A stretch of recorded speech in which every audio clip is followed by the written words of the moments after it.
Hello student, मैं रमाकांत स्वागत करता हूं आज की इस क्लास में, जिसमें हम लोग क्लास 9th का विज्ञान पढ़ने वाले हैं। क्लास 9th में जो बच्चे पीएमएसएसबी स्कॉलरशिप का फॉर्म भर दिए हैं उनके लिए हम लोग विज्ञान में इंपॉर्टेंट क्वेश्चन करने वाले हैं। ये पहला पार्ट है, ठीक है। अगर जो आपको ये क्लास अच्छी लगेगी तो लास्ट में कमेंट करके ज़रूर बताइएगा कि आपको क्लास कैसी लगी। आज की इस क्लास में ऐसे प्रश्न हैं जो एग्जाम में आपके आने की बहुत ज़्यादा संभावनाएं हैं, तो सभी क्वेश्चन को एकदम अच्छे से समझिएगा और जो क्वेश्चन नहीं आएगा, ठीक है, उसको दोबारा देख लीजिएगा। मैं सभी क्वेश्चन का एक्सप्लेन भी करूँगा, उसके बाद में एमसीक्यू बेस्ड क्वेश्चन है तो उनको सॉल्व भी कराऊंगा। आपको जो क्वेश्चन आएगा उसका आंसर कमेंट करके बताते रहिएगा। तो चलिए देखते हैं हम लोग पहला क्वेश्चन और बताएंगे इसका आंसर आप लोग क्या होगा। यहाँ पर दिया गया है, बल के कौन कौन से रूप हैं। बल के कौन कौन से रूप हैं ये बताना है। अभिकर्षण, अपकर्षण, ए और बी दोनों, इनमें से कोई नहीं।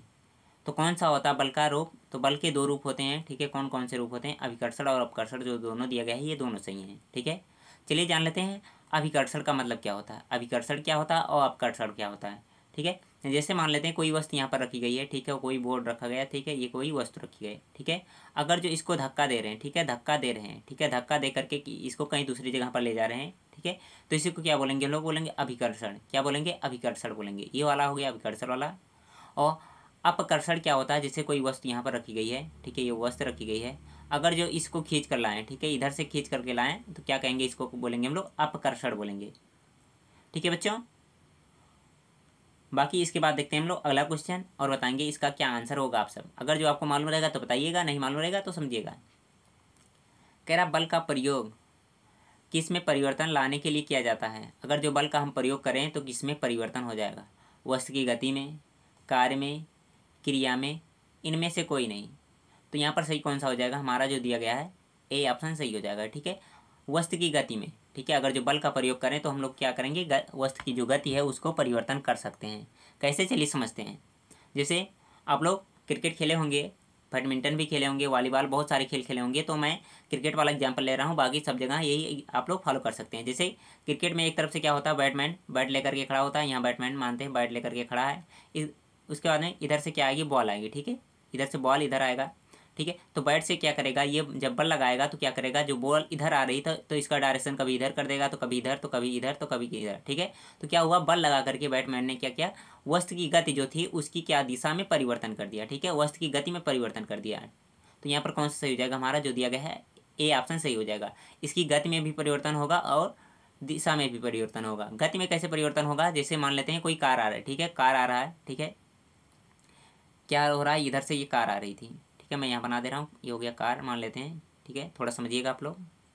ये इधर से आ रहा था इधर, उसके बाद में क्या हुआ? इसके सामने कोई आ गया, ठीक है, मान लेते हैं कोई पोल वगैरह आ गया, ठीक है, बाई चांस ये किसी के साथ दुर्घटना हो जाता है, ठीक है, वैसे तो आप लोग संभाल कर चलेंगे तो नहीं होगा। अब इसके बाद में इससे टक्कर हो जाता है तो क्या होता है? इसकी गति कम हो जाती है, ठीक है, टकराने के बाद में स्लो हो जाता है या रुक जाता है। तो क्या हुआ? गति, वस्तु की गति में परिवर्तन हुआ कि नहीं? पहले ये कितना 40-50 किलोमीटर की स्पीड से चला है, उसके बाद में रुकने के बाद में क्या हुआ? ये एकदम से रुक गया।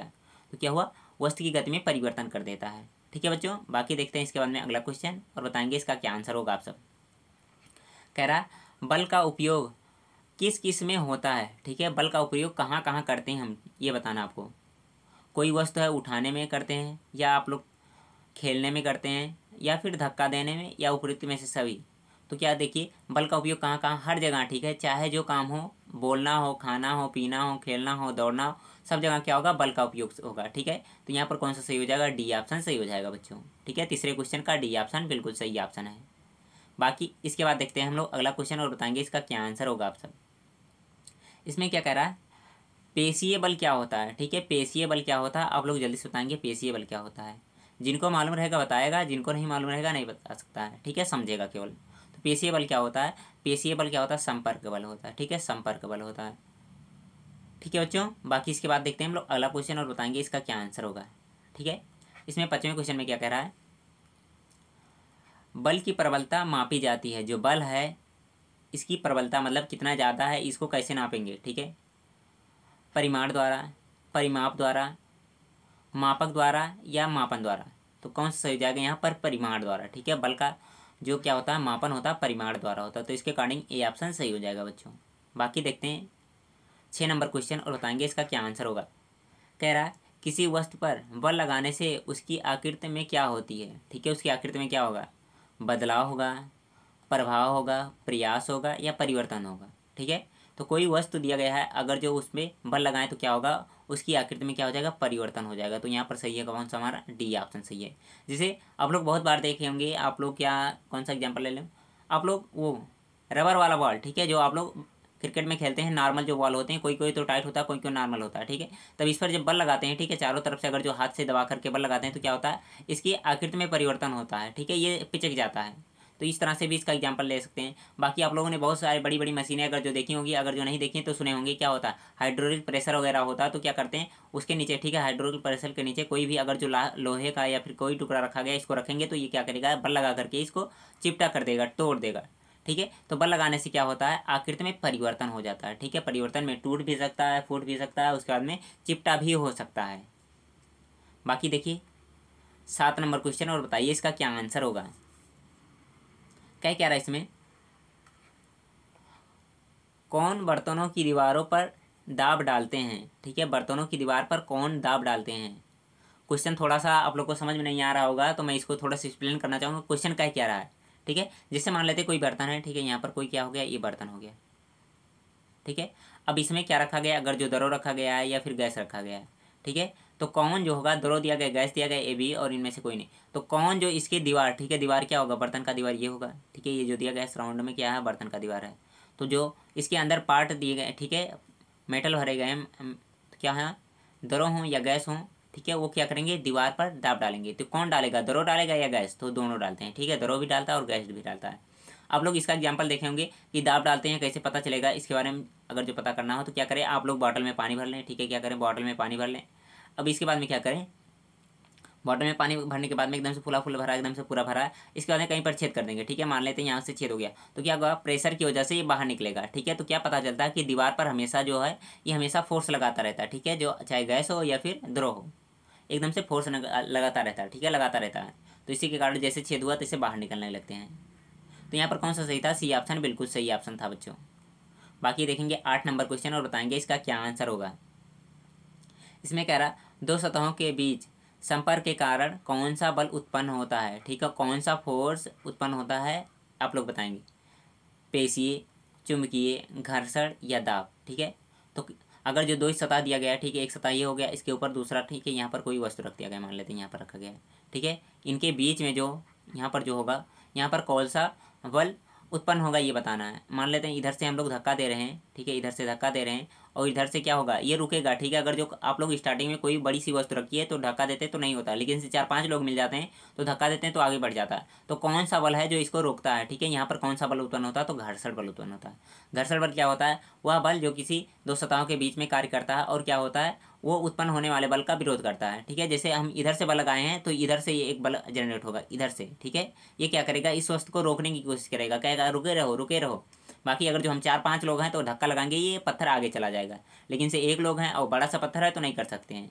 जब क्या होगा, फ्रिक्शन फोर्स का मान यानी कि घर्षण बल का मान हम लोगों द्वारा, मतलब जो मानव है उनके द्वारा लगाए गए बल से ज़्यादा होगा। ठीक है, ये बल जब ज़्यादा हो जाएगा तो क्या होगा, ये जो वस्तु है आगे बढ़ जाएगी, नहीं तो नहीं बढ़ेगी। तो यहाँ पर कौन सा सही था, घर्षण बल सही था।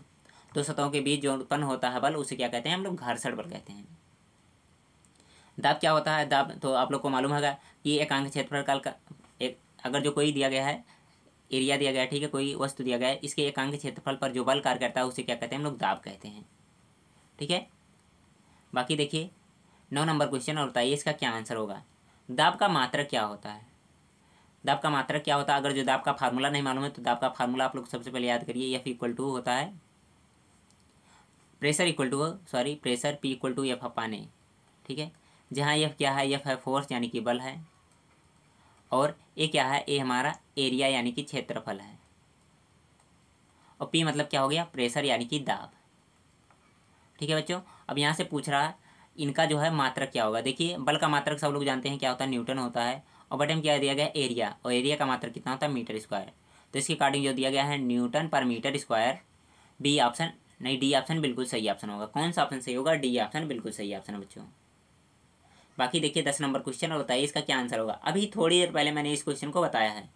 क्या कह रहा है, मात्रक यानी कि एकांक क्षेत्रफल पर लगने वाले बल को कहते हैं, एकांक क्षेत्रफल पर लगने वाले बल को क्या कहते हैं? दाब कहते हैं। ठीक है, क्या कहते हैं? दाब कहते हैं।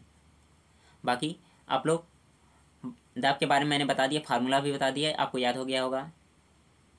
उसके बाद में जानते होंगे कार्य करने की दर को क्या कहते हैं? शक्ति कहते हैं। और कार्य करने की क्षमता को क्या कहते हैं? ऊर्जा कहते हैं। ठीक है, गतिज ऊर्जा कब उत्पन्न होती है? जब कोई वस्तु गति करती है तब उसके कारण जो ऊर्जा उत्पन्न होती है उसे क्या कहते हैं? गतिज ऊर्जा कहते हैं। और डब्ल्यू बराबर क्या होता है? अगर जो कार्य का फार्मूला याद करना हो तो डब्ल्यू बराबर क्या होता है? एफ एस, जहाँ एफ क्या फोर्स यानी कि बल है और यस क्या है? हमारा डिस्टेंस है, शॉर्टेज डिस्टेंस यानी कि दूरी दी गई है। अगर जो कार्य का कोई मात्रक पूछे तो कार्य का मात्रक क्या होता है? जूल होता है। कार्य का मात्रक क्या होता है? जूल होता है। दाब का मात्रक अभी थोड़ी देर पहले मैंने बताया, न्यूटन पर मीटर स्क्वायर। और गतिज ऊर्जा का मात्रक की इसका भी मात्रक क्या होगा? जूल होगा। ठीक है, जूल होगा। बाकी इसके बाद देखते हैं हम लोग आगे और समझेंगे अगला क्वेश्चन, क्वेश्चन नंबर 11। देखिए एक न्यूमेरिकल है, छोटा सा, बहुत ही अच्छा क्वेश्चन है। इसको सॉल्व करते हैं हम लोग। क्या कह रहा है? यदि किसी वस्तु का द्रव्यमान 5 किलोग्राम है तथा उसका आयतन 500 मीटर क्यूब है तो उसका घनत्व क्या होगा? ठीक है, घनत्व बराबर क्या होता है? सबसे पहले फार्मूला आपको याद होना चाहिए। घनत्व बराबर क्या होता है? हमारा द्रव्यमान बटे आयतन। तो इसके लिए मैं नेक्स्ट पेज ले रहा हूँ ताकि समझ में आए आपको पूरा पूरा। क्या होता है? घनत्व बराबर होता है, शॉर्ट में मैं लिख रहा हूँ, घनत्व बराबर द्रव्यमान बटे में आयतन। आप लोग नोट्स बना लीजिएगा वीडियो दोबारा देख करके। अब देखेंगे द्रव्यमान कितना दिया गया है। द्रव्यमान दिया गया है हमारा, द्रव्यमान 5 दिया गया है और आयतन कितना दिया गया है? 50 दिया गया है। तो कितना हो जाएगा? यहाँ हो जाएगा 5 और बटे में कितना? 50। अब क्या करना? इसको भाग दे करके काटना है। तो भाग दे करके जब काटेंगे तो इसका मान कितना आ जाएगा? 0.01। ठीक है, तो इसके अकॉर्डिंग देखिए कौन सा ऑप्शन दिया गया है? ए ऑप्शन दिया गया है, बिल्कुल सही हो जाएगा। ठीक है बच्चों, अगर जो भाग देना नहीं आता तो अब मैं यहाँ पर भाग देकर भी बता दे रहा हूँ कितना? 50। उसके बाद में भाग में कितना है? 5 है। तो क्या करेंगे? सबसे पहले 0 बार में लेकर जाएंगे, तो 0 बार में लेकर जाएंगे तो ये हो जाएगा 5 आ जाएगा। दशमलव लगाएंगे तो क्या होगा? एक 0 और बढ़ा सकते हैं, तो कितना हो जाएगा? 5 एकम 5 और यहाँ हो जाएगा 50 एकम 50। ठीक है, तो यहाँ से एक पूरा कट जाएगा। ठीक है, तो 0.01। ठीक है बच्चों, तो समझ में आ गया होगा इसका भी आपको। अगर जो पूछा जाए घनत्व का, ठीक है, घनत्व का मात्रक क्या होता है? तो घनत्व का मात्रक क्या होता है? सब लोगों को मालूम है तो बताइए, अगर जो नहीं मालूम है तो मैं बता रहा हूँ। सब लोग बच्चे बताते रहेंगे, हर एक क्वेश्चन का आंसर बताते रहेंगे। जो नहीं समझ में आएगा उसको आप लोग दोबारा देख लीजिएगा, या फिर नहीं आएगा तो कमेंट कर दीजिएगा, मैं उस क्वेश्चन को अगली क्लास में फिर से ले लूँगा। तो घनत्व का क्या होता है? घनत्व बराबर हमारा होता है, यहाँ पर लिखे हैं, द्रव्यमान बटे आयतन। ठीक है, तो द्रव्यमान का मात्रक क्या होता है? kg होता है, kg होता है। उसके बाद क्या? आयतन का मात्रक क्या होता है? Metre cube. तो इसके अकॉर्डिंग kg पर मीटर क्यूब क्या हो जाएगा? ए मात्रक हो जाएगा हमारा घनत्व का। ठीक है बच्चों, बाकी देखते हैं इसके बाद अगला क्वेश्चन और बताएंगे आप लोग इसका क्या आंसर होगा। पूछा क्या गया इसमें? अपेक्षिक घनत्व का को किससे मापा जाता है? ठीक है, अपेक्षिक जो घनत्व होता है इसको किससे मापते हैं हम लोग? Hydrometer, thermometer, voltmeter, ammeter. ठीक है, तो किससे मापा जाता है? जो हाइड्रोमीटर से हम क्या मानते हैं? अपेक्षिक घनत्व को नापते हैं। तो इसके अकॉर्डिंग कौन सा सही हो जाएगा? हमारा जो दिया गया है पहला ऑप्शन बिल्कुल सही ऑप्शन है। अगर जो बात कीजिए थर्मामीटर, तो थर्मामीटर से क्या नापा जाता है? तापमान यानी कि टेम्परेचर नापा जाता है। इसके बाद में वोल्ट मीटर से क्या मापा जाता है? हमारा वोल्ट मीटर से हमारा मापा जाता है विभव, मापा जाता है विभव। आप लोग क्लास 10th में जब पढ़ेंगे विभव और विभवांतर तब समझ में आएगा कि क्या होता है ये। अमीटर से क्या मापा जाता है? हमारा धारा नापा जाता है। क्या नापा जाता है? धारा नापा जाता है। ठीक है, तो आज की क्लास में मैंने 12 क्वेश्चन लिया था। आशा है आपको 12 के 12 क्वेश्चन समझ में आए होंगे। अगर जो समझ में आया है तो वीडियो को ज़रूर से ज़रूर लाइक करिएगा, और चैनल पर पहली बार आ रहे हैं तो ज़रूर सब्सक्राइब करिएगा। अगर जो आप लोग इस टारगेट को ज़्यादा से ज़्यादा बच्चे के पास शेयर करते हैं तो इसका क्लास जल्द ही आएगा। बाकी अगर जो आप लोगों ने इसकी मतलब देखने की संख्या कम रही, ठीक है, ज़्यादा कम बच्चे देखते हैं तो मैं इसका क्लास पोस्टपोन करवा दूंगा, हो सकता ना आए। बाकी अगर जो अच्छे से आप लोग पढ़ रहे हैं, ठीक है, कमेंट करके बताते हैं सब क्वेश्चन समझ में आया कि नहीं, कौन सा नहीं समझ में आया, सब चीज़ें बताएंगे तो अगली क्लास जल्द से जल्द ही आ जाएगी आपकी। मैथ की क्लास भी जल्द से जल्द मैं स्टार्ट करवा दूंगा। तो आशा है प्यारे बच्चों सबको समझ में आया होगा। अगर जो समझ में आया है तो लाइक करिए, और चैनल पर पहली बार आ रहे हैं तो चैनल को सब्सक्राइब करिए, और टेलीग्राम नहीं ज्वाइन किए हैं तो टेलीग्राम जरूर से ज्वाइन करिए, क्योंकि सारे नोटिफिकेशन वहीं पर दिए जाएंगे आपको। ठीक है बच्चों, थैंक यू।